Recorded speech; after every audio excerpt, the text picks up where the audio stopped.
Hey, everybody. Welcome to Niner Chatter. I'm Jack Hammer. I'm your host. And tonight's going to be a fun night. We've got a lot of different topics that we can explore with the 49ers. Even though we're kind of in a slow period as far as news breaking, there's lots of different things that's going on that we can discuss regarding the 49ers tonight. There's some topics around Jimmy Garoppolo and Trey Lance that we can definitely discuss. Maybe a couple of additions that they could be bringing in to kind of supplement their pass rush and their defensive secondary. And also, as we finished off last week, we had started a discussion on old school WWF wrestling. So if you want to talk some old school WWF, go ahead, jump in. We can talk about that as well. When I'm talking old school, let's go back to say if you're an older guy who remembers WrestleMania 1 with Hulk Hogan and Mr. T, we can kind of start right around that era and kind of carry that on to the early 2000s. It was right around 2001, 2002, I think, when they switched from WWF to WWE. So we can go through that period as well. Just a couple of things real quick on the 49ers. Definitely sounds like there's some buzz on Trey Lance over the last week or two, really since OTAs wrapped up, where there are a lot of positive news coming out from his teammates. We've heard Kyle Shanahan kind of change his tune a little bit as well. He had been talking at the draft that Lance probably wasn't going to be competing for the job this year. They wanted to bring him along slowly. That makes a lot of sense. That's what you want to do. But it sounds like now, in recent weeks, once those OTAs wrapped up, you heard some chatter coming out of Kyle Shanahan as far as him competing for the position now with Jimmy Garoppolo. So that's definitely a shift and something that we can talk about, because that leads into a couple of other things. If Jimmy Garoppolo is not going to be the starting quarterback, do you want him to still be on the team making taking up about $25 million of your salary cap? Or would it be better to take that money and go after another pass rusher like Melvin Ingram? Maybe bring in another cornerback like Stephon Gilmore, some things like that. So there's definitely some topics that we can chase after. And the link is in the description here over in the comment section. So please feel free to click on the link and join. But it looks like we already have at least one person here. So we're going to go ahead and get started with Korean Niner. Let me go ahead and bring him in. Hey, how you doing? Good, Jack. How are you? I'm doing excellent. Excellent. I thought about this one for a little while. I want to talk with Grant also. I don't feel this season will be a Super Bowl season per se, because I think that we need to get Trey really up to speed and going. And I feel that D'Amico Ryans is another variable. We don't know what we're going to get out of him, because I see him kind of as the solid trajectory, a little bit slow at first, but then maybe as the season goes along, he'll make quick adjustments and figure out, hey, I need to adjust this and that to go with the what we may be seeing from the rest of the schedule. Yes. I'm wondering if you because I think we could be maybe the Steelers the second year of Roethlisberger, the next year or two after, as a possibility. Yeah, I can see where you're coming from with that. I mean, there's a little bit of maybe even like year one of Roethlisberger, right? Maybe more so than year two, because I think year one of Roethlisberger was the year that they won a bunch of games, made it to the playoffs, but didn't quite make it to the Super Bowl. Was it year two that was Roethlisberger that they actually got there and beat the Seahawks? I'm thinking it was year two. But in year one, okay, yeah. So if you remember year one, they were pretty successful with Roethlisberger. I think they got all the way to the AFC Championship game before they lost. But they were that was a very competitive team. And I could see that with kind of the way that this team seems to be constructed, where they're going to be a good team, but they're not going to necessarily be a Super Bowl team quite yet, because there's still a couple of gaps I think that they can fill in, and I think it's going to take Lance a little bit long. It's going to take him some time to get up to speed. If you go back and you look at year one Roethlisberger, that was a super run heavy team. The Steelers put together. They ran the ball a lot. And so I think we could see that with the 49ers. They spent big in the draft with Mitchell and Sermon to kind of bulk up their running game, and they still have Mostert. So those are kind of your top three guys. And then you also the one that we forget is the one that came over from the Giants as well. So I think you've got 4 good running backs that could really carry the load and take the pressure off of Lance. But I kind of see where you're going, though, where you're saying that maybe they're not a Super Bowl team in 2021. I personally wouldn't put them in the Super Bowl quite yet. Also, with the college game going to where the offenses are just putting their best athletes on the field, and wide receiver and tight end and running back, do you see that the 49ers are going to try to get their secondary a little bit more to that, getting their more elite defensive athletes, because a lot of what's going on in college football is also, eventually trickles its way to the NFL at some point. Yeah, it always does. It takes a little bit of time, and I think we've seen that over the last 5-10 years. It always, or you're seeing more of the spread concepts and all that kind of stuff like what we see in college. So I think so. I think the 49ers, there's a reason why they went out and added a couple of young cornerbacks, and I think Ambry Thomas is a guy who, if he had played in 2020, probably wouldn't have been there for the 49ers where they got him. So I think they might have gotten a little lucky there, being able to pick him up in the 3rd round like they did, because I think it would have taken a second or maybe even a late first if he had actually played in this last season instead of opting out. So you're definitely seeing more and more stud athletes kind of switching over to that side of the ball. Yeah, I agree with that. Yeah. And yeah, I do miss one wrestler from the old era, let's just say from the mid-'80s to the, let's just say early to mid-2000s era, give or take. I definitely miss Yokozuna because he was a very big man, but he was incredibly mobile in the ring. And all the picked him. Oh yeah, I remember. Yeah, Yokozuna. Yeah, he was a really big guy. He was kind of like King Kong Bundy and Andre the Giant, right? Really big guy, but a little bit. He was able to move around and do things like that, right? Yeah. Yeah. Oh yeah. No, that's a really good one. Yokozuna. He was a really good one. I liked. There's all kinds of them. I mean, I go back and was looking at it. I saw somebody had tweeted at me today. I don't know if you remember the tag team, the Bushwhackers. I do. They were entertaining. Yeah, they were a couple of goofballs. They were a lot of fun to watch too. So, did you have a tag team that you really like to follow? Back in those days, not really. I just kind of enjoyed watching it all. Okay. The other wrestler who I enjoyed was he went by like 3 or 4 different names, but King Tonga Haku Ming. Okay. Yeah, I remember that one. Yeah. When they went out, he was always a jerk magnet. But why would someone would want to pick a fight with, a 6'2", 300-pound Samoan man? I don't understand. Yeah. Why? Yeah. No, that's awesome.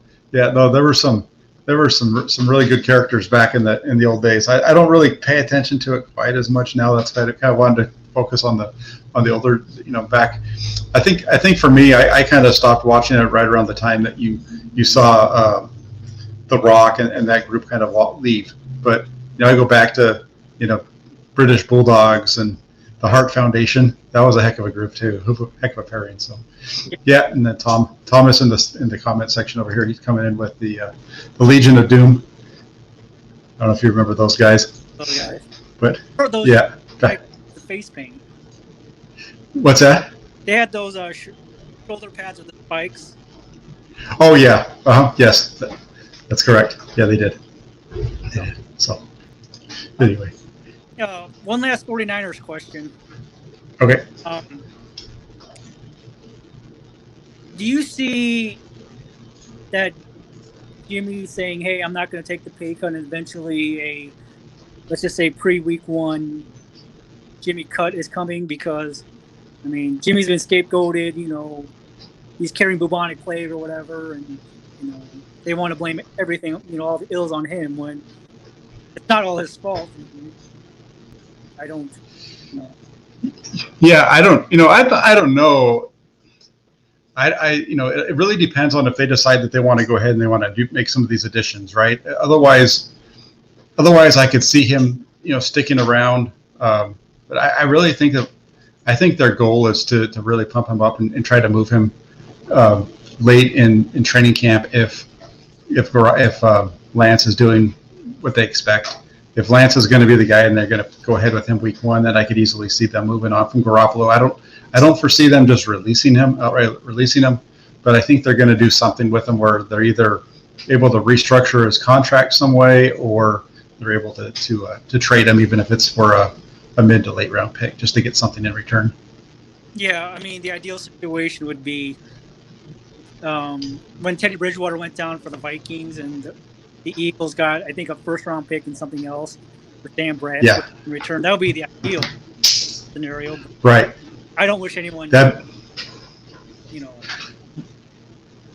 Yeah, that'd be the perfect storm, right? If they could have something like that hit. I'm sure that's kind of what they're hoping, right? Is that they're able to get a situation like that. So it'll be interesting to watch how that one plays out, because I definitely think there's going to be some kind of movement with Garoppolo before week 1 of the season. All right. Thanks, Jack. So, all right. Thank you. Have a good night. You too. All right. Really good call there by Korean Niner. It was great to talk to him. I've seen him a lot in the Discord channels and whatnot. So I got another caller. This guy might be a little trouble, though. Let's go. Let's see what he's got to say. Hey, Sunil. How you doing, buddy? What's up, brother? Hey, are we talking 49ers today, or are we talking wrestling? We're talking 49ers, wrestling. What do you want to talk about? We've got it. Man, I'm ready for it. Oh, my guy. So first, let's get the 49ers stuff out, because I was really interested in hearing what you had to say about this. So, with 49er fans and all that kind of stuff are kind of low on the depth at cornerback. I'm actually a big fan of Ambry Thomas. I think he's a pretty solid cornerback option. It seems like he actually excels at playing man coverage. I was just our press man. I was just watching Eric Crocker break him down against Notre Dame against Chase Claypool, who obviously we all know is a really good wide receiver, and he held his own with that. With Verrett on the other side as well, and Mosley, and with DeMeco Ryans coming in as the new defensive coordinator, having that ability to have corners that play well in press, like a Verrett, like a Ambry Thomas. How do you feel like the 49er defense, what changes do you think will be made under the new D coordinator? And do you feel like that zone coverage that we saw is going to change now that they have a different makeup of corner there? Yeah, I think that's something that I mentioned right after probably the same day of that pick, was that I think it kind of signaled a little bit of a change in what we're going to be seeing out of the 49ers defense with DeMeco Ryans. Because Thomas, when he was at Michigan, that Michigan was a really heavy man coverage team under that defensive coordinator there. I know they mixed in some zone coverages there as well, but they were primarily a man coverage team. That's why you saw him move all around the field. So I think that's part of why they're drawn to him, and I think it's the same thing with Lenoir as well. I think he's a guy that they expect to be pretty good in man coverage, and so that's why they made that change. I expect them to be there to be some similarities from what we've seen in years past, and that's going to kind of be their base. But I look for them to probably be blitzing a little bit more than we've seen in the past.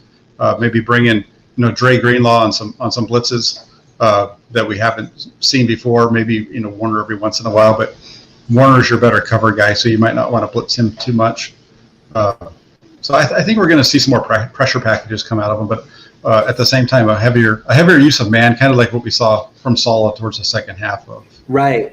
And how do you think that changes how they're going to play the safeties, right? So with Jimmy Ward back there, obviously being kind of like a Swiss Army knife as a safety, and then what do you think changes with them? Do you feel like they're going to be more aggressive as safeties? Do you think they're going to just cover? Like, what do you think is going to change? Because I feel like if Mosley goes down, Verrett is an amazing man on, cover corner. I think Ambry, if could be anything like he was in college, this will be two corners that could really play man, that play aggressive at the line. I feel like it could do wonders because we haven't really had that that in corners before. Like we had Sherman, who was obviously wasn't great at man, much better at the zone coverage. So how does that change, I guess, what the linebackers do, what the safeties do? I really don't know too much X's and O's like that, but how would that change what we're able to do with them? Well, I think that question really depends on the health of Jaquiski Tartt. Because if Jaquiski Tartt's healthy and he's able to play, let's say, I don't think it's fair to expect him to play all 17 games because he's never done it, really. So, if he can play, let's say he plays 14 games, that's a pretty good number out of him if they can get 14 games out of Tartt. So if you've got those two guys, Tartt has that ability to kind of switch and become your single high safety, and kind of move around. So if those guys are both healthy, I think you're going to see Jimmy Ward up at the line of scrimmage a lot. You saw that a lot in 2019 where he played around the line of scrimmage. I don't know if you saw those videos. I think Eric Crocker was the one that put those out where he was kind of doing a little bit of hype of Jimmy Ward, and you saw him making plays and from the slot. I don't know if you saw that. I think it was last week. Because if you remember, that's what Jimmy Ward was, right? When he came in, he was a free safety in college, but he played in the slot as well. And when he came to the 49ers, they originally had him playing in the slot. And he's really progressed at that position. So I could see them doing some mixing and matching with those two guys where depending on what's happening, what the coverage is, one guy is rotating up and playing closer to the line of scrimmage. So I think that's one. And the other one, and I talked about this last week a little bit, was where they're using three safeties, kind of using like a big nickel, where they're using because they did this last year against New Orleans and a few other times too, where they brought in Marcel Harris and he was playing up around the line of scrimmage, almost like your third linebacker in nickel situations. So that was like their base defense, but they had three safeties on the field, and I could see that being something that they would go after this year as well. Do you feel like K-Wan's going to play less this season then? No, not really, because I don't see him playing less. Where they used, like if you go back to 2019, where they were using Ward in the slot was that was usually in early downs, and they would actually, I'm not sure if Tartt was coming off the field or actually how they got into it. I have to go back and look at like that Rams game and see what the alignments were, but they still had K-Wan in the game, and he was usually covering the receiver like in the slot, and then they'd have Ward covering over the tight end. You know what I'm saying? So that and so they were in a nickel coverage, but they were using one of their safeties as a I guess you'd call him a slot corner guy, but over the top of the bigger receiver. You got a Hell in a Cell match going on over there, man. I'm hearing a lot of clanging. It's my son. He's helping me make he's making dinner while the old man's holding down the Niner chatter tonight. So he's helping me with my Mexican rice for dinner tonight. That's awesome, man. Yeah, because I'm pretty interested to see, because I feel like DeMeco Ryans as a linebacker was a pretty cerebral player. Obviously, he was the Mike linebacker and always one of the best tackling linebackers in the league.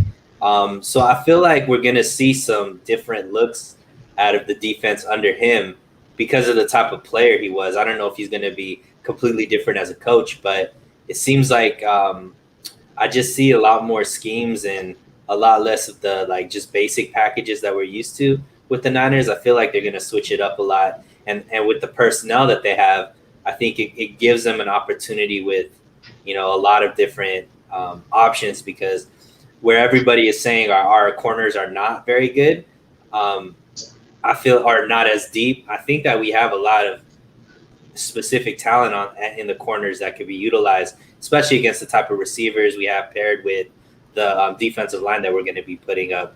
So I'm pretty excited to see that. I'm a lot higher, I guess, on the depth of the 49ers than some of the fans. How do you feel about the depth?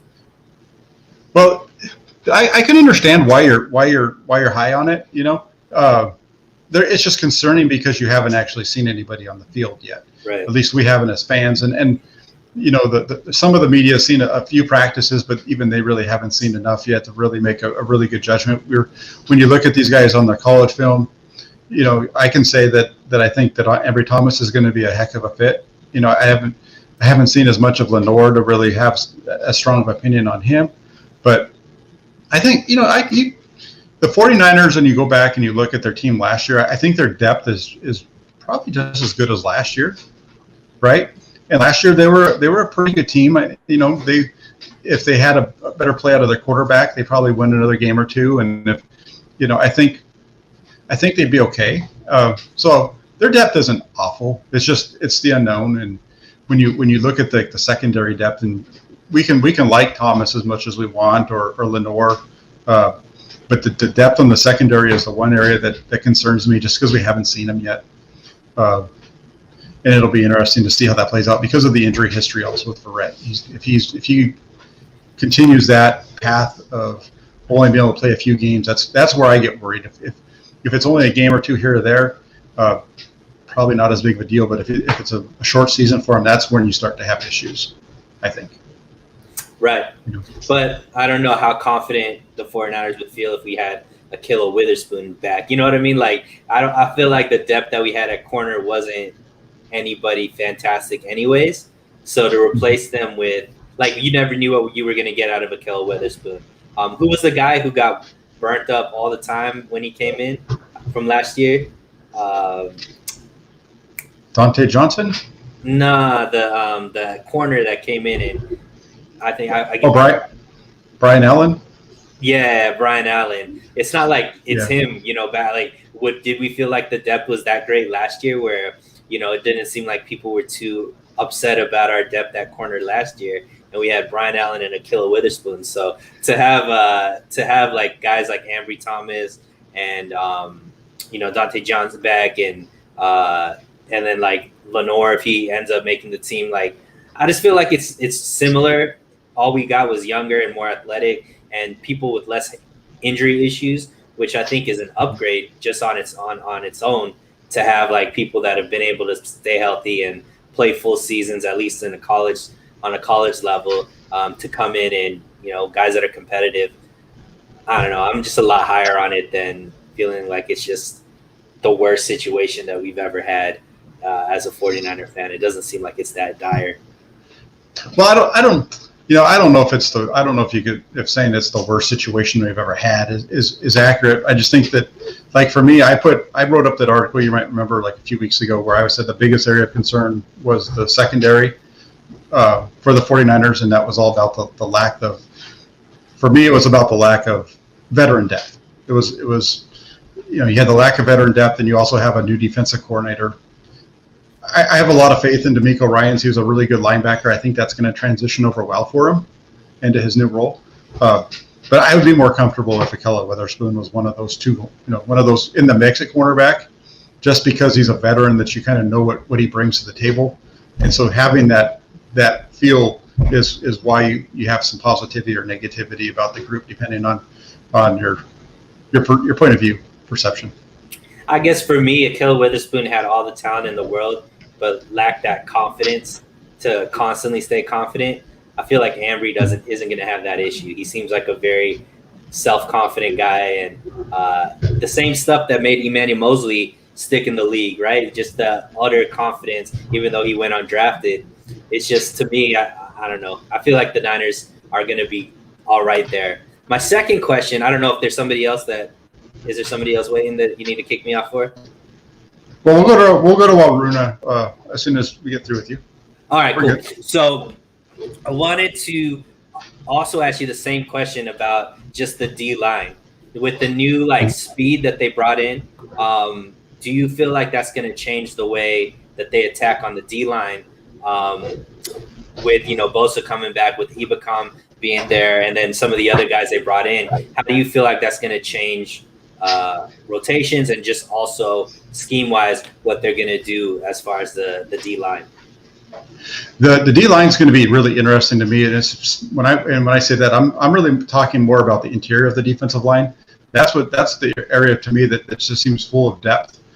because you've got, you've got your DJ Jones, you've got Kevin Givens, you've got Javon Kinlaw, you've got Maurice Hurst is in there. Zach Kerr is the guy who everybody seems to forget as far as the guy that they brought in. So that middle of the defensive line has a lot of guys. It's going to be really, I don't know how that's all going to play out. It's going to be very interesting to see who shakes out of that, because all those guys aren't going to make the team. Contavious Street is down in there too, and he showed some good flashes last year. So, I expect to see, in your base downs, you're going to see Eric Armstead on the outside on one side, Nick Bosa on the other. You're going to see Javon Kinlaw probably on the side next to Bosa for the most part. And then at other spots going to be interesting, because I think that's going to probably be between Kerr and DJ Jones to fill in on that other side over there. So that's kind of how I see the base. And then when they go into their pass situations, and that's when Ebukam steps in. If they go to a nickel or they're in a pass rush situation, and then you slide Armstead inside, and you've got Bosa over here. Who's going to be the guy that lines up next to Bosa? Are they going to use Kinlaw as that speed rusher? Is it going to be Kevin Givens? So on and so forth. So it's going to be interesting to see how that all shakes out. Plus you have Arden Key. Arden Key, I think, it's going to be fun to watch and see how because I think he's going to be the guy that backs up Bosa. That just seems to make the most sense. That he's going to. How do you feel like? So one of the biggest issues last year with the defense is the mobile quarterback. Them like breaking the pocket containment and being able to gash the 49er defense. In those third and long downs and stuff like that, where it seems like the 49ers did well as far as covering guys and so on and so forth, but they just lost containment on a Russell Wilson, on a Kyler Murray. With Ebukam there, and with that, do you feel like that is something that's going to be fixed now, or obviously has the potential to be fixed, but schematic-wise, what are they able to do now that they weren't able to do last year to keep these quarterbacks contained?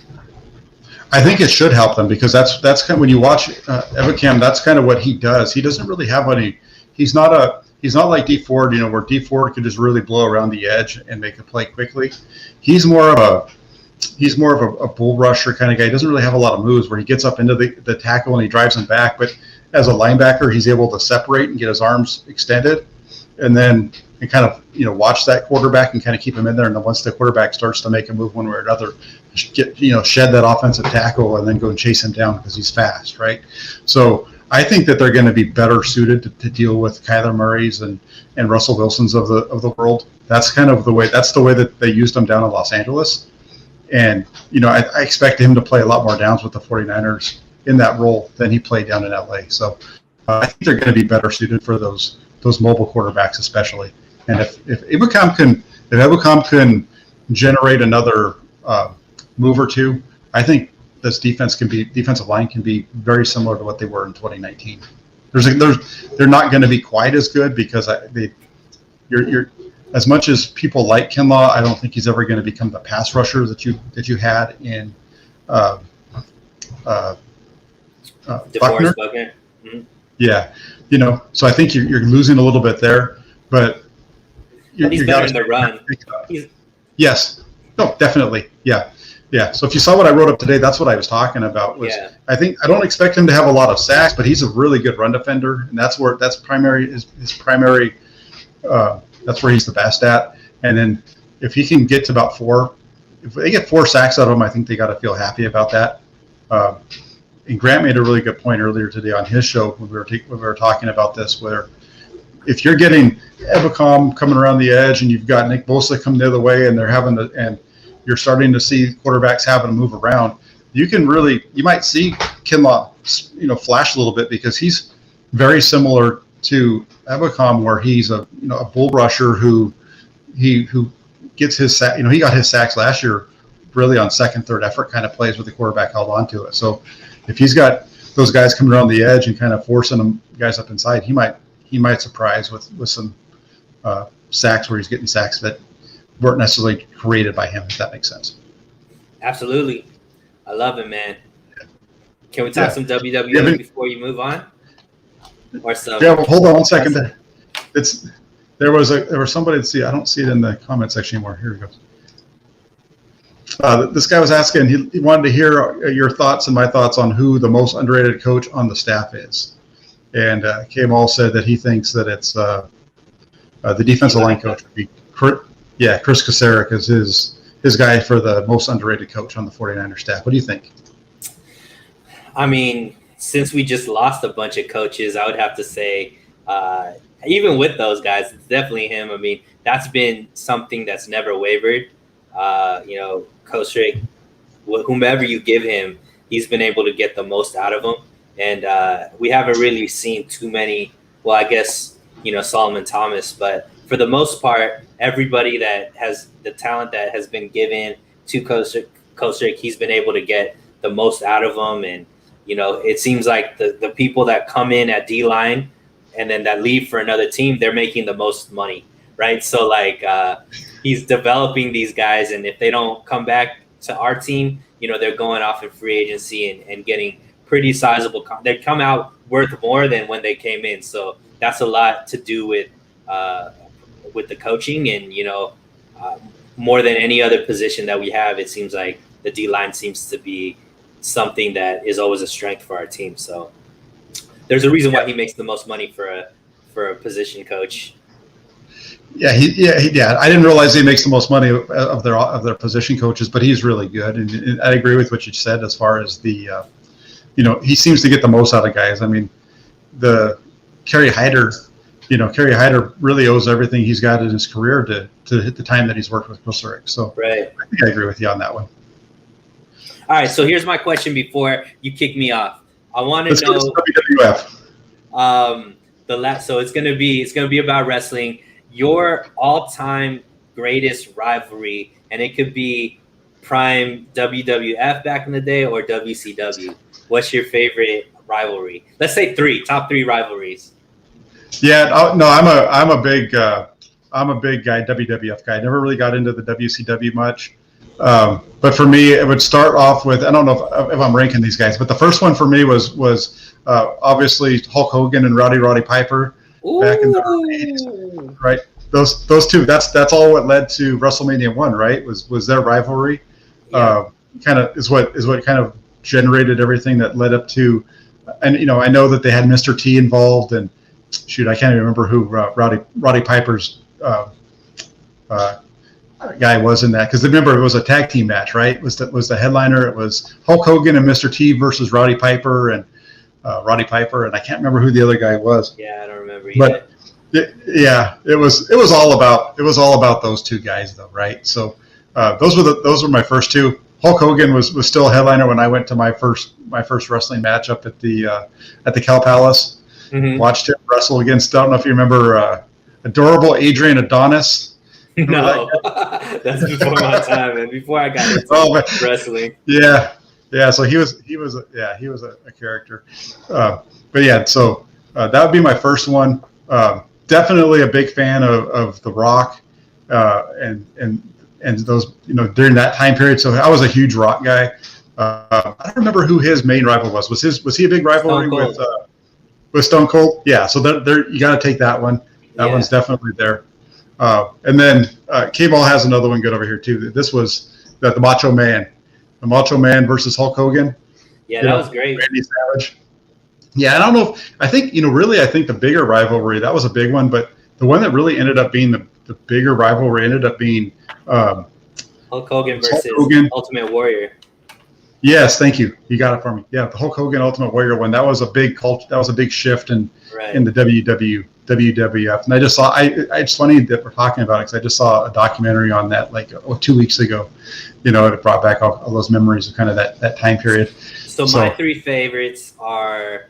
My favorite wrestler of all time, Shawn Michaels. So Shawn Michaels versus Bret Hart, obviously, was one of the most intense rivalries on stage and off stage. Clearly, The Rock versus Stone Cold, obviously, I think is a classic. And then my last one was actually, so I was a big WWF WWE fan until Nitro went like the New World Order, when Scott Hall and Kevin Nash went to the WCW. There was a time period there where I felt like their storylines were amazing, and the whole Sting versus the NWO feud Sting versus Hulk Hogan and Sting versus just the NWO. I just thought was amazing. Him dropping out of the rafters and clearing the ring at all times, and it was just really like epic for him to have such a great rivalry without ever saying a word, and you just like felt it every time he came into the arena. So those will probably be my three favorites: is Sting versus NWO, Stone Cold versus The Rock, and then HBK versus Bret Hart. Okay, yeah. I mean, agrees with you on the Rock versus Stone Cold Steve Austin. So I'm not going to even argue that one because I don't want to get in trouble with Amin and have him drop that elbow on me like a couple weeks ago. He'll drop people's elbow on you for sure.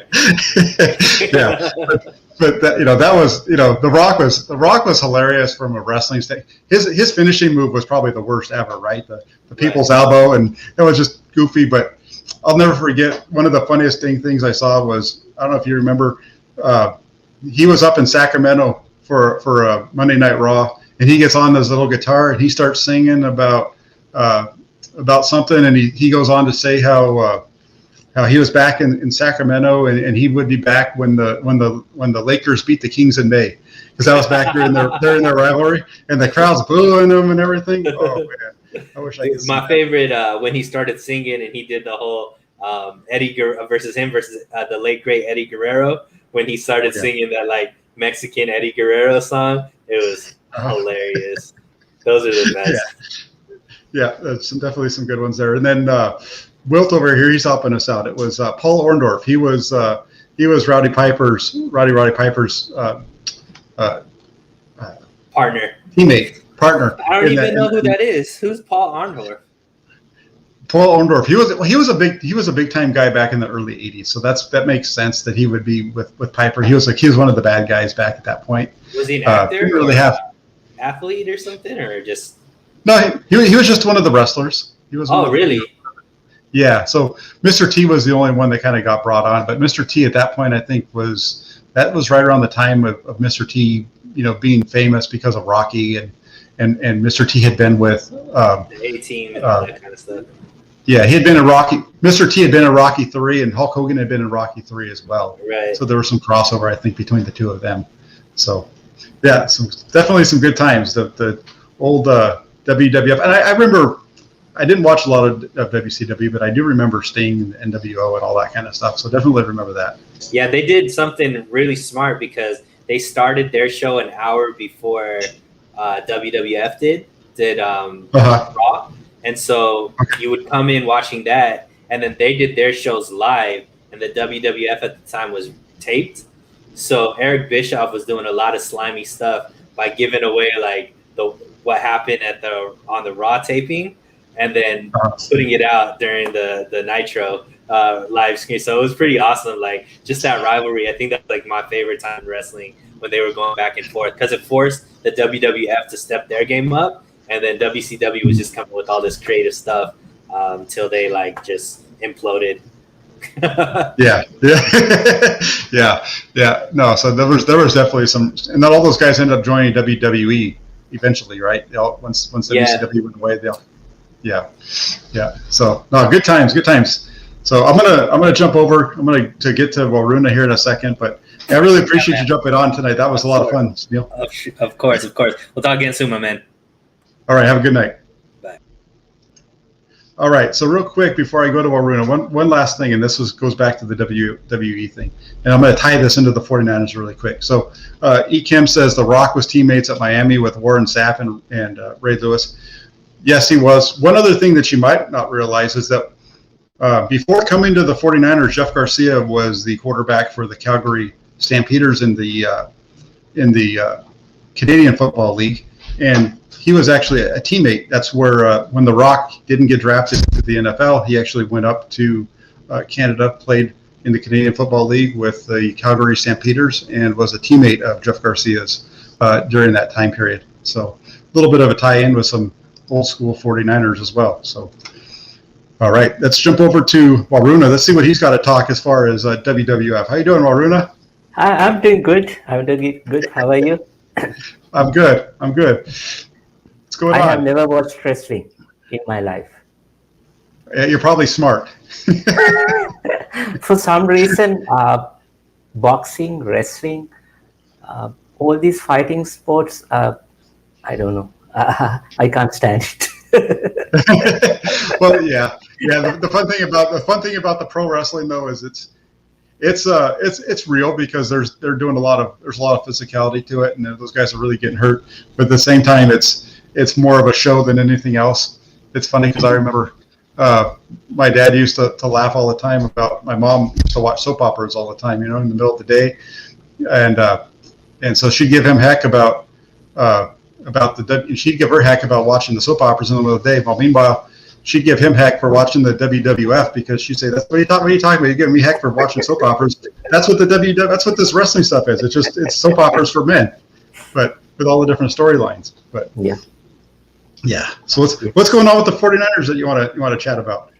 Yeah, there's actually Tommy in the chat saying finally he got a haircut. Yes, probably after 1.5 years, I went to a salon.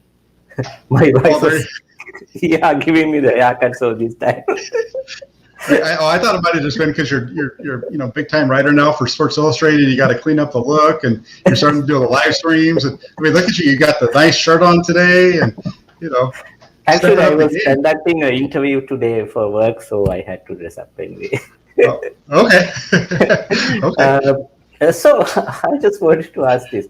Now, it seems like now the national media is coming on board with Trey Lance's idea that the 49ers should cut Jimmy, clear the cap space. Trey Lance can start week 1. But, I mean, the Bay Area journalist, Grant, everyone was saying this for weeks, right? But at the time that you guys were saying it, the fans are like, okay, you don't know football, but you are haters, Jimmy haters. Jimmy can win the Super Bowl with Jimmy and everything. But now when I think Steve Young also talked about it, now when national media talks about it and they go to mode like, oh, that's a smart idea. We never thought about that. But you were saying that all along. So what is your take on that? Why this Bay Area journalists are like underplayed, that people think whatever comes from national media is the smart idea? Basically, what they are doing is they are picking up your brains and just transmitting it all over. Yeah, it is kind of funny, right? Because it's the bloggers, right, who come out and they get all the arguments back and forth with some of these takes, and then when it gets to the national media making those calls, everything changes. And I think it really just it's all about perception. Ian Rappaport and Mike Silver and Adam, what's the other guy's name? You know what I'm talking about, the guy for ESPN that breaks all the news. Adam Schefter. Yes. Yeah, Adam Schefter. Those guys, they have a lot of history and whatever it is, they're making the big money, and I think a lot of times people just have a tendency to gravitate towards the celebrities, to believe the celebrities and believe that's what they see. So it doesn't upset me too much. It's just part of what we're used to. Yeah, I'm used to seeing that kind of stuff play out. So it makes sense that the 49ers would move on from Jimmy Garoppolo, don't you think? Especially if you've got a rookie that you spent 4 draft picks to acquire. If he's good enough to be the starter, wouldn't it make sense to move on from him? Definitely, because I think probably 4 or 5 days back, I published my second article. I compared that Jared Goff is the Jimmy Garoppolo version in the Rams. Jared Goff has the same record. He went to the Super Bowl, but Rams fans could have made that argument. Okay, he took us to the Super Bowl. This is the biggest argument that people always bring up. Big thing that I'm tired of. Like 2019, we went to the Super Bowl. If not for injuries, every year we are going to the Super Bowl. It's like, but the 49er default setting is like, okay, going to the Super Bowl with Jimmy.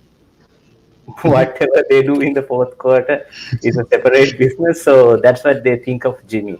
But no matter how much you bring up the argument Have you come up with facts, data points that why Jimmy is a limited quarterback, why he is not at least top 15 quarterbacks people do not want to believe. So I really like that idea because we have a capable backup. We have Rosen. I mean, even with Trey Lance, Rosen, and some, I mean, maybe, I'm not sure how Nate Sudfeld is capable of, but still I think it would be a better situation than what we were in the last year. So I'm totally fine with that, letting Jimmy go, creating that cap space if he can get some assets. I mean, the cornerback situation is really scary if he gets some injuries. So if he can strengthen these positions. I mean, and the other argument is that everyone is making that you cannot win the Super Bowl with a rookie, right? Okay, but Right. it's not static thing. It's not like a hard and fast rule. Maybe someday someone will do it. It's just a matter of time. Yeah. Well, they're saying that you can't win the Super Bowl with a rookie. Well, at the same time, there's never been a quarterback that's taking up as much of the salary cap as Jimmy Garoppolo that's won a Super Bowl either. Yeah. Right. And the only time that there's ever been a quarterback, another thing to think about it, and I wrote this a long time ago, was there's never been a quarterback that's lost their first trip to their Super Bowl as a starter and then gone back and won the Super Bowl as a starter again. That hasn't been in the Hall of Fame. The guys that have done that are all Hall of Famers. So Yeah. sure, it could happen. I mean, possibly all of a sudden Jimmy Garoppolo is going to do something that hasn't happened in 55 years. It could happen. Yeah. I could also win the lottery, tomorrow night when I play it. Yeah. So it's the history of it really isn't on the 49er side anyway. And this kind of goes back to the first call that I had tonight with Korea Niner, right? Where he was asking me if I think the 49ers are a Super Bowl team this year. I think they're a contender, but I don't think that they're quite complete enough yet to make it through a 17-game season and get to the Super Bowl. I think they're going to be close, but I don't think they're actually going to cross that line. So that's I totally agree because 2019, I mean, luck was on our side as well. That Seattle game, the play before that, they had this ridiculous penalty, got them back 5 yards. If not for that, maybe if they scored, we would have played 3 road games. That made a huge difference. There was a lot of lucky things that happened for them in 2019. Ben Roethlisberger getting hurt, so they didn't have to play against him. Carolina's quarterback got hurt, so they weren't playing against Cam Newton when they played against him. Yeah. Even take it to the playoffs, right? They got lucky because Minnesota went into New Orleans and upset New Orleans. So instead of playing against the Saints at home in the first game, you have a Minnesota team that's got to go, back-to-back long road games. So there was a lot of breaks that they got along the way in 2019 that kind of helped get them to where they. Defense stood up every time Jimmy threw an interception or did something. Defense got the ball back. They held it. I think the most notable failure would be the Super Bowl in terms of defense. But other than that, the defense always held up. They cleaned up back. Because I was watching some of these past, 2019 games, the Rams game 20-7, where Jimmy threw an interception just on the goal line. So the other teams were not able to capitalize on it. If not, even the Saints game, that last play, it's a fourth and 2, but still, George Kittle with the face mask, he ran another 10-15 yards. That gave us the, field goal advantage for us. So everything was with other players. So that's why I think it's time to move on. You definitely need to give him some kudos for some of the plays that he made, but at the same time, you need to realize that he got bailed out a lot too by some really good players in different circumstances. I mean, go back. You're talking about some of the lucky plays. Go back and look at the game against the Steelers where they turned the ball over 4 or 5 times and they were still able to win the game. Yeah, 5 times. And they had two times where they turned the ball over early in the game, where the Steelers got the ball, I think, the 30-yard line or in, and they come away with field goals both those times. Those are huge plays in the ball game because it keeps you in it. So definitely, he got them to the Super Bowl. He deserves credit for that, but you need to realize that there was a lot more going on than just Jimmy Garoppolo that took them to that Yes. spot. Because we can keep saying that, but it doesn't make any sense further because we have someone who already there that can do the job. Yeah, and I like the point in your article because I think the point was, you've got to go after and make big moves when you have a chance, and especially if you can do it at quarterback.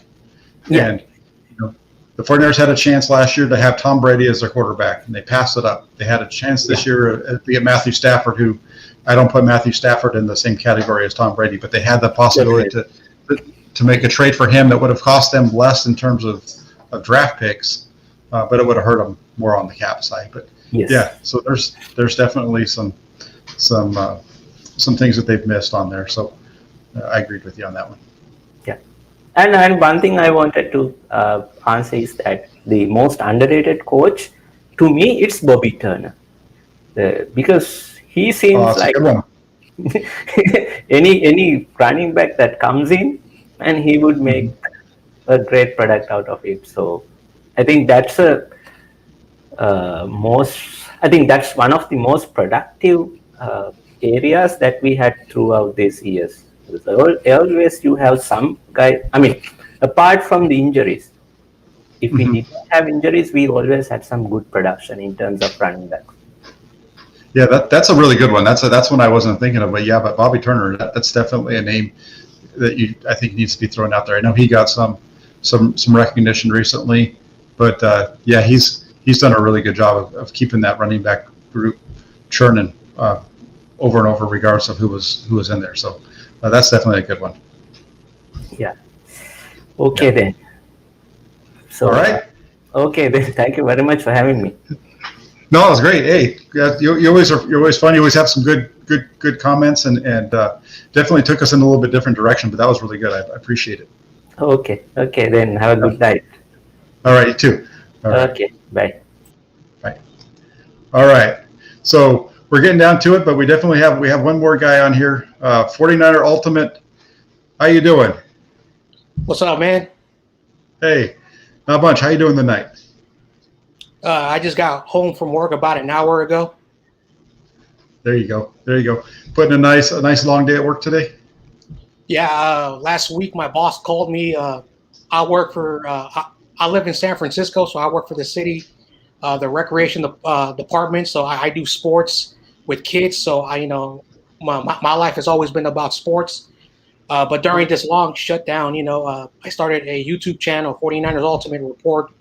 Talking about the 49ers football. I haven't been able to do live streams, but I saw you on CG Ruthless Sports on his channel.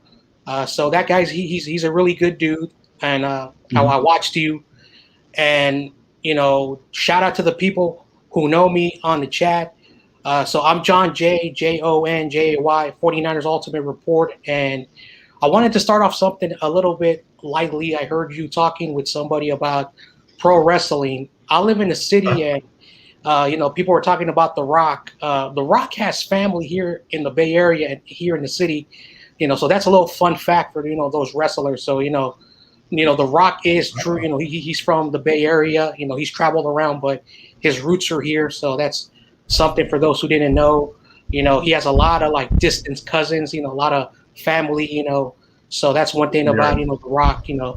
So a little fun fact to start off the conversation. But I wanted to talk some 49er football with you because I have told people my feelings about your boy Grant, and a lot of people have a lot of mixed messages towards that dude, and of course what he does, I give him the respect as possible. I don't really talk about people behind their back. There are things that I strongly disagree, what he says. And of course, there's also, something that he, does divide up the 49er fan base. And as a San Franciscan 49er, fan, and the people who still love the team, because in the city, a lot of people don't like the 49ers no more because they left Candlestick Park. So I'm shouting out to the former stadium, Candlestick Park. That was a home to me. But one of the things that I want to ask you, when it comes to, first, hopefully I don't put you on the spot, but do you have, how can I say this, well, I want to talk about the quarterback situation if I can, and Sure. I wanted to give you my information about that quarterback, that quarterback situation. So what I can say about this and what I know about the 49ers is that Trey Lance, he's going to be a very phenomenal player when Kyle Shanahan can develop him, because we don't know what this kid will be able to do when it comes to, what his skill levels going to, translate on that field. And I'm not trying to defend Garoppolo in any way, but I prefer him to start out of the quarterbacks first, because he's making a lot of money.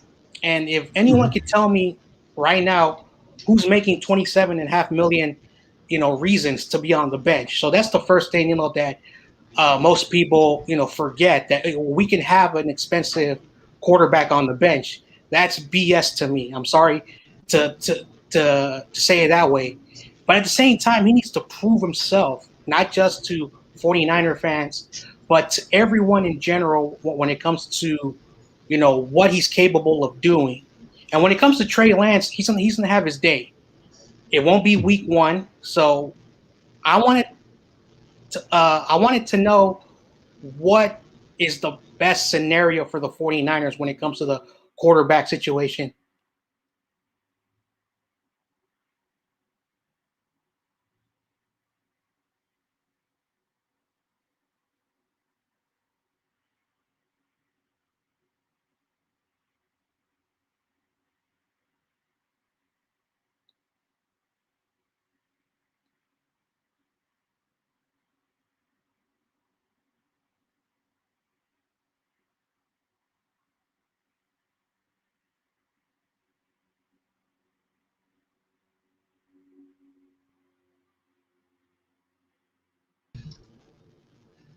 Oh, you there? Yep. Sorry about that. I had an internet connection, but yeah, I think the best case for the 49ers is if Garoppolo is on the roster week one, that he's the starter and that he's playing really well, right? Because if he's not, it's going to hurt him when it comes to moving on from him. So they need him to either play at a high level if he's on the field, or they need to move on from him sooner rather than later. And let me explain that, because you might recall, and this isn't a Garoppolo thing, but Nick Mullins, before in 2019, I think it was, there was talk of him, the 49ers being able to possibly make it, trade with him and pick up somebody for him, and they didn't do it. Then in 2020, he played a bunch and he lost all of his value. I could see that same thing playing out with Garoppolo if Lance beats him out, or even if he wins the job but then struggles and doesn't play very well. So if for the 49ers, if they're going to go ahead and move forward with Garoppolo, they need him to play as good as he's ever played. They need him to come out and be able to play above his head, because we pretty much know what Jimmy Garoppolo is, I think. And he's going to, all of a sudden have to show that he's not that guy. And I think that's going to be rough for him. So for the 49ers, they need to, if they stick with Garoppolo, that's what they need. Otherwise, they need to have, move on and have Trey Lance be the guy. And the positive with going with Lance is you can just bring in so many other guys to kind of fill it in. So I know that they can fit Garoppolo in there, but I think I don't foresee them keeping him at $27 million as a backup, even if they can fit it in, So that's kind of where I am on it. I'm not against either one of them at this point, but if I had my choice of it, I want to see the rookie play, and I want to see him be the guy that leads the team, because that's going to create 3 to 4 years of quarterback play that should be at a high level and help them build a better team around him than what they have now. Does that make sense? One thing that I would say, very, all right, I'm gonna be completely honest. I'm not a person that beats around the bush, but I prefer Garoppolo to start in my opinion, and the reason why I say that is that the Shanahan's, and that weird playbook, which I really don't know why it's constructed that way. It's a mixture of a lot of things. So when you look at the great quarterbacks that have had to learn that offense, Trey Lance is a very smart guy. I've seen him, not just his highlights, but the film. He's a very smart guy who can read the playbook. But Jimmy Garoppolo, I've always said this, he's the bridge quarterback, and for those that don't see it that way, we have a mix of opinions. Jimmy Garoppolo had great moments in 2019. I'm not going to say he was garbage. I'm not a person at that level that is a garbage player, but McVay, LaFleur, like those guys had decent quarterbacks. Of course, Aaron Rodgers is more than a decent quarterback, and those guys were criticized. Those quarterbacks. Why is your quarterback play diminishing because of how that playbook is set up? So for me, I want Garoppolo to be on the field. If he, continues to mess up what many 49er fans are saying, which I disagree. I'm not saying, he's going to fail, because as a 49er fan, I don't want nobody to fail. But Trey Lance will get his shot. He may not, be used in the role that everybody wants, including myself. So the best thing that I can say, this is that Trey Lance has more attributes when it comes to the way he plays football. Jimmy Garoppolo is a one-dimensional type of quarterback that knows how to run an offense. Is he a pure pocket passer? Of course not. He knows how to scramble. I've seen him, do it before. He doesn't scramble like Lamar Jackson, so I'm not trying to say it that way, but he knows how to roll out. He knows how to manipulate that pocket better than pure pocket, quarterback. So I would like to see Garoppolo, start and evaluate him week by week. So that's just how I see it, to be completely honest.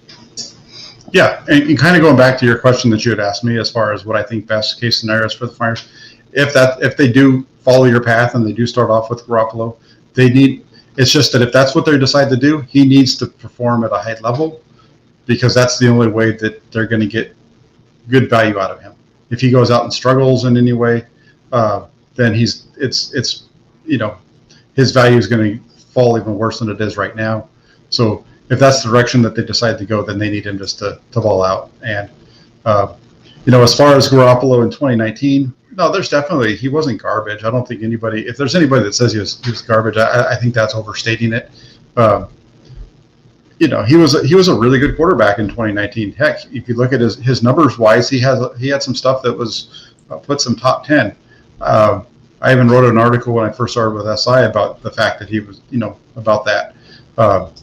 But at his age, he doesn't have the mobility that he had even when he first came to the 49ers. And I just don't know where he is at this point. And I think it makes sense. It makes sense that he didn't play last year at the end of the year. I know that some people got on him for not playing when George Kittle did. But I wonder how much of that has to do with the 49ers really holding him back from playing, and how much of it was him, wanting to play but not being able to, because the 49ers are on the hook for a lot of money if he was to go out and get hurt. Because that really, if his contract is pretty much guaranteed for injury. So if he was to go out and have gotten hurt at the end of the season in games that didn't mean anything in the long run, it wouldn't have made sense for them. So I think that's why he didn't play there. And I'm going to disagree with you a little bit. I think that Lance should be the guy, but I'm going to if it's Garoppolo, that's fine. I'm going to whether it's Garoppolo or Lance.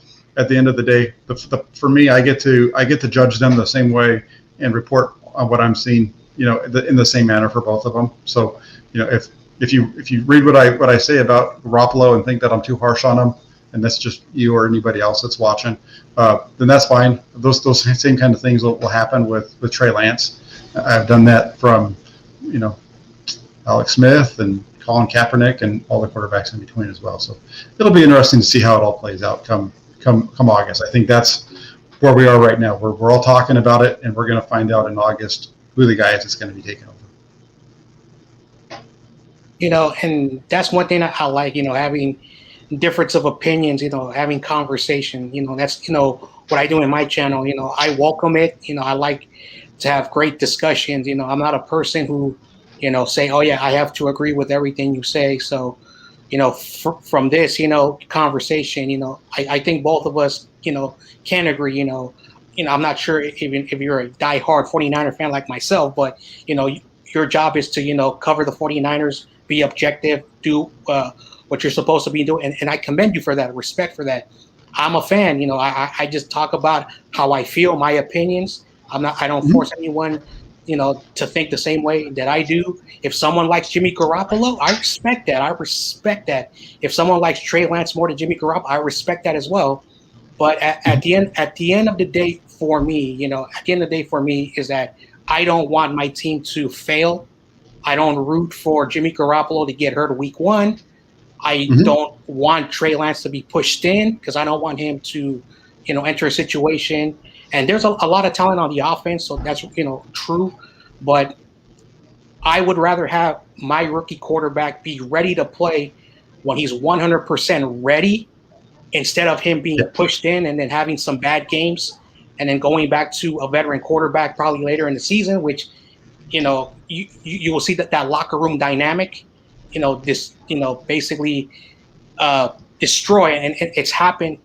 If you've seen in the NFL, it's happened a lot. So coaches have to make the right decision to help their team win, not about the most popular decision. So I like this discussion, and hopefully there'll be more type of discussions like that, because like I said, that's my channel, that's how I do it.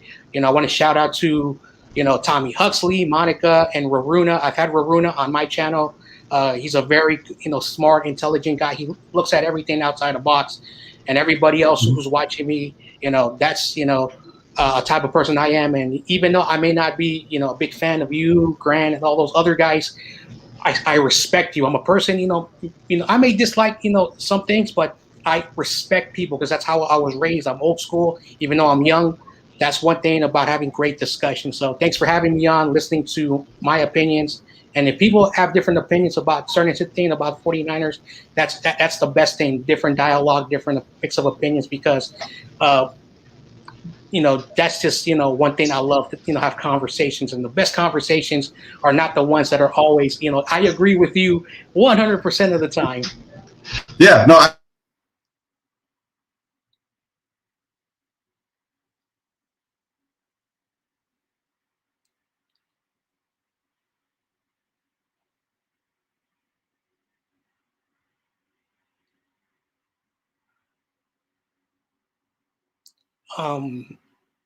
I think you're frozen for a second time. So, yep. Shout out to everybody in the chat. Shout out to everybody in the chat. Shout out to my boy Tommy Huxley, and go check out his channel. He's a really good guitar player.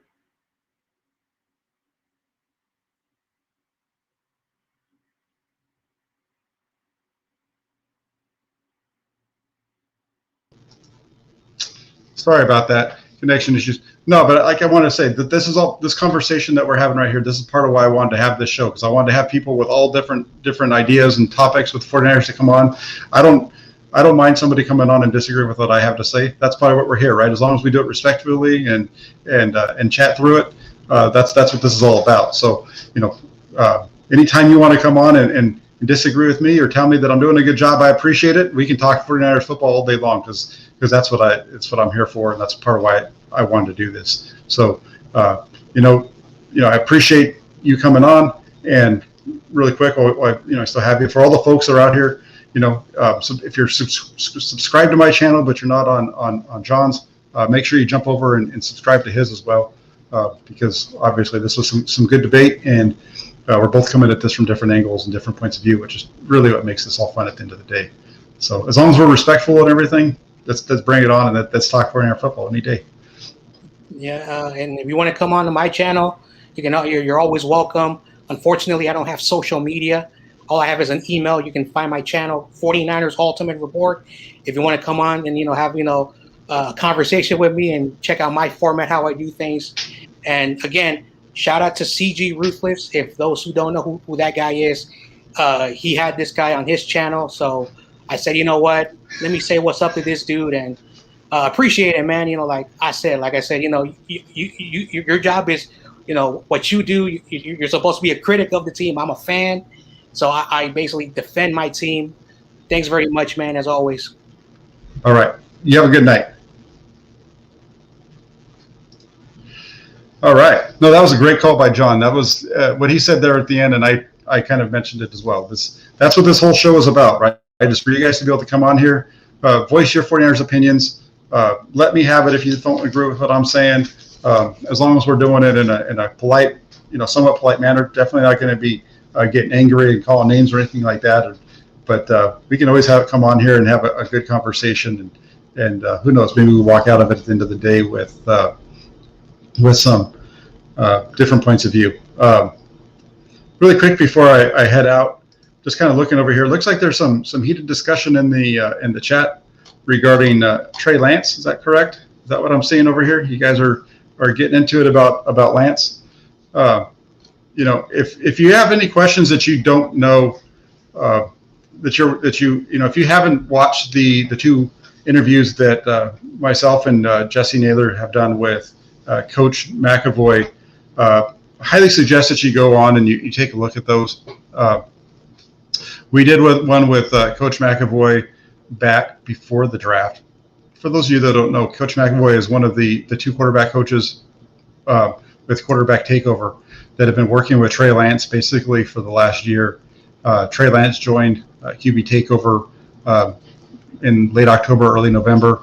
After their season had gotten canceled, and they worked with him all the way up until right before the draft, and basically until about a month before, so whenever it was that he got asked to go out and work with the other quarterback coach out here in California, John Beck, that Kyle Shanahan knows pretty well, and and then since the 49ers OTAs have completed, Trey Lance is back in Atlanta working with QB Takeover and Coach McAvoy, and still working on it. You've seen some videos from Coach McAvoy in recent days showing Trey Lance out there working out. So I suggest if you haven't seen those videos, go ahead and take a look at them. As I mentioned, they're on my page here. And then they're also over at Last Second Sports, which is Jesse Naylor's channel. So definitely take a look at those and enjoy that. Real quick, one last question before I go. Caller on the cone film made an interesting observation. Wentz regressed under Scangarello. What is the chance Scangarello messes up Lance? Is this a valid concern? My thing here is I think that I don't think it was so much Wentz regressing under Scangarello. I think that he was already regressing anyway. I think it was the fact that they had lost the coach to Indianapolis.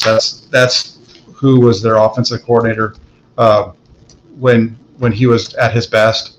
And then he went on and took over the head coaching job with the Frank Reich. That's the bigger one for me. It's not Scangarello. It was the loss of Frank Reich in Philadelphia that I think caused some of the problems for Carson Wentz. So I don't foresee that to be a problem. If you remember, Jimmy Garoppolo was really the guy. Scangarello was the guy that got Jimmy Garoppolo up to speed in like 6 weeks to get him ready to play at the end of 2017. So if anything, I think there's an upgrade there with Scangarello. when you compare him to what the 49ers had in the past with Shane Day. So if I had a guy that was trying to get a rookie quarterback up and ready to play for the first time, it would definitely be Rich Sgangarello over Shane Day. So hope that answered your question there, Harold. But we're going on about an hour and 15 minutes. I'm gonna go ahead and wrap this up now. But I just want to say thank you to everybody that's joined. Thank you to those of you that have been paying attention and following along in the chat. If you're in the chat, really like to have you guys call in if you get a chance. I understand some of you might be finishing up your workday because the day was a little bit earlier than I usually do this, or you might be driving home, or hopefully you're not typing in the chat and driving home. But maybe you're just not able to get up and get into the make a phone call. So in the future though, hit us up, and definitely we got some training camp coming up in about a month, and then the season's going to start. So these we're going to have a lot of fun things to discuss as we get closer into the season. So appreciate all of you that joined. If you're not already subscribed to my channel, please go ahead and subscribe. Hit the like button, hit the notification so you know that every time we're going live. And look forward to seeing you guys all next week for Niner Chatter again next Tuesday. And make sure you tune in on Thursday night for another episode of Hammer Nails with myself and Jesse Naylor. So have a great night, everybody, and we'll talk to you soon.